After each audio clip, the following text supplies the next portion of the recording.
Bonjour, bienvenue sur ma chaîne. Aujourd'hui, je vais faire du fromage. Donc moi, je fais presque tout maison, mais le fromage, c'est quelque chose que j'ai encore jamais fait. Donc aujourd'hui, ça va être la première fois que je vais essayer de faire du fromage. C'est à la radio que j'ai entendu parler d'un kit qui contenait tout ce qu'il faut pour faire du fromage maison. Donc c'est ça que je vais utiliser aujourd'hui. Donc c'est un kit de la compagnie Humain.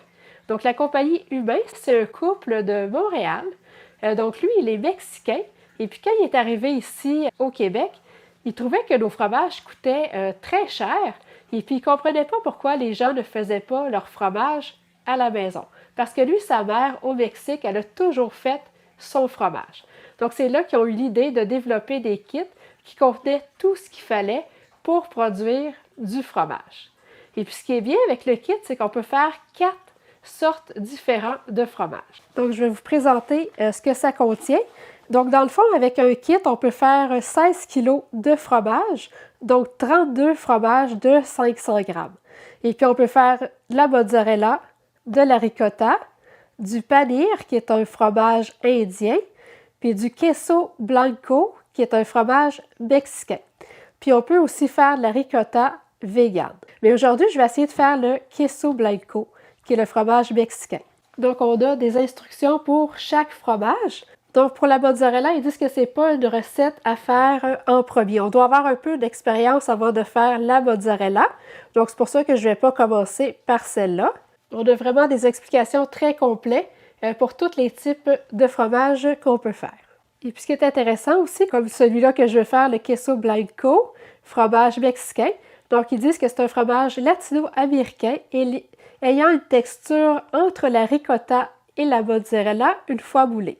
Doux au goût, on peut l'émietter sur nos enchiladas, les tacos, les spaghettis, les salades, ou on peut aussi le couper en tranches épaisses pour le manger dans un sandwich. Je trouve que c'est un fromage quand même assez polyvalent, donc c'est pour ça que j'ai le goût de l'essayer. Dans le kit qu'on a, on va avoir justement un coton fromage qu'on doit stériliser parce qu'il arrive directement de l'industrie. Ensuite, on a des pressures végétariennes. Donc ça, j'imagine, c'est pour faire le ricotta vegan.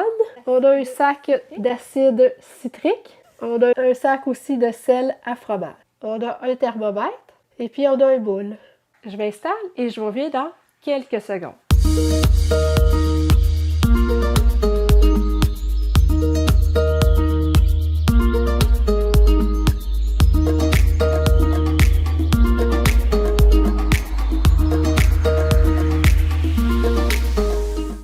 Donc, je vais faire bouillir de l'eau parce que la première étape, ça va être de stériliser le coton fromage. Donc là, je vais stériliser le coton fromage 3 minutes dans l'eau bouillante.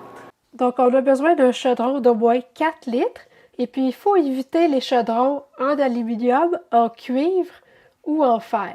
Donc, moi, je vais prendre mon chaudron recouvert d'émail ou ça pourrait être un chaudron en acier inoxydable. Ensuite, pour les ustensiles, il faut utiliser des ustensiles en plastique, en inox, en silicone alimentaire et puis il faut absolument éviter le bois parce que le bois retient les bactéries et c'est important aussi que tout ce qu'on utilise soit très propre. Donc je vais utiliser 4 litres de lait bio, un lait à 3,8% de matière grasse. Mais vous pouvez utiliser n'importe quel lait de vache, de chèvre.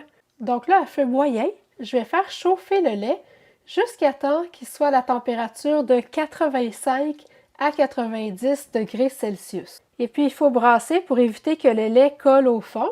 C'est bien important de ne pas faire bouillir le lait. Donc, dès qu'on va atteindre la bonne température, il faut tout de suite arrêter le feu. Donc, ma température est presque atteinte. C'est vraiment pratique de pouvoir accrocher le thermomètre sur le bord du chaudron. On peut vraiment bien suivre la température. Je vais tout de suite me préparer pour la prochaine étape. Donc, j'aurai besoin d'une tasse d'eau, une tasse d'eau non chlorée. Donc moi, j'ai un pichet Santevia. Donc, vous n'avez rien pour filtrer l'eau du robinet. Vous avez simplement à la laisser température pièce pendant 8 heures. Comme ça, le chlore va pouvoir s'évaporer. Donc, dans ma tasse d'eau, je vais ajouter 2 cuillères à thé d'acide citrique. Et puis, je vais bien mélanger mon acide citrique dans mon eau. Donc, on n'oublie pas, il ne faut pas utiliser des ustensiles en bois. Donc, quand on obtient une température entre 85 et 90 degrés Celsius, on va fermer le rond et puis on va retirer le chaudron du feu. Donc là, je vais ajouter graduellement mon mélange d'eau et d'acide citrique. Donc, juste un peu à la fois, puis je vais bien brasser.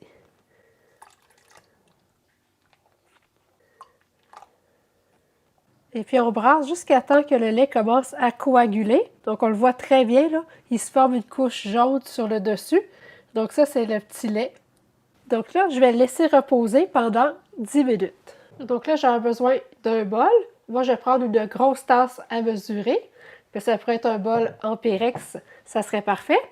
Dessus, je vais mettre une passoire. Et puis, je vais étendre mon coton fromage.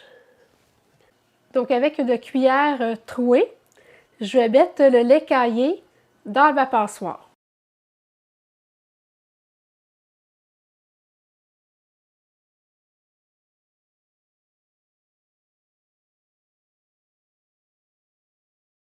Donc là, ça a vraiment la texture de la ricotta. On obtient vraiment une belle quantité de lait caillé. Donc, c'est ça notre fromage. Donc là, vous pourriez l'utiliser directement comme ça, donc sans passer à l'étape de moulage. Donc, je vais ajouter une cuillère à thé et demie de sel à fromage, donc le sel qui vient dans le petit kit. On dit que vous pourriez aussi ajouter des épices. Mais moi, je vais y aller juste avec du sel. Comme c'est la première fois que je fais la recette, je vais goûter la version originale avant de jouer avec des épices. Donc là, on va brasser doucement pour bien répartir le sel.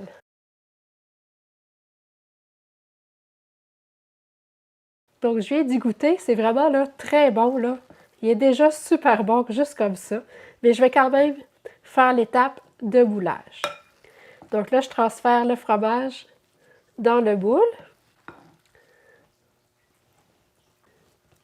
Donc, mon moule est vraiment bien rempli. Je ne peux pas en mettre plus. Donc là, il faut déposer le moule dans une assiette. Et puis, il faut mettre un verre dessus. Donc ça, on va laisser ça au réfrigérateur. Vous pouvez le réfrigérer seulement 1 heure. Donc là, vous allez avoir un fromage qui va être encore humide, mais qui va garder sa forme quand vous allez le démouler. Ou sinon, vous pouvez le laisser de 1 à 2 jours au réfrigérateur avec le verre dessus. À ce moment-là, vous allez obtenir un fromage plus compact et puis plus sec. Donc, allez-y à votre goût. Et puis, ben, il me reste encore un peu de fromage que je n'ai pas réussi à mettre dans le moule, puis que je vais pouvoir manger comme ça, là, sur une salade ou sur un spaghetti. Je pense que ça va être super bon. Donc, finalement, j'ai laissé reposer le fromage au frigo pendant 12 heures. Donc là, je vais le démouler. Donc, pour réussir à le démouler, il faut passer un couteau tout le tour du moule. Et puis là, on finit par réussir à faire sortir le fromage. Donc voilà le beau fromage qu'on obtient.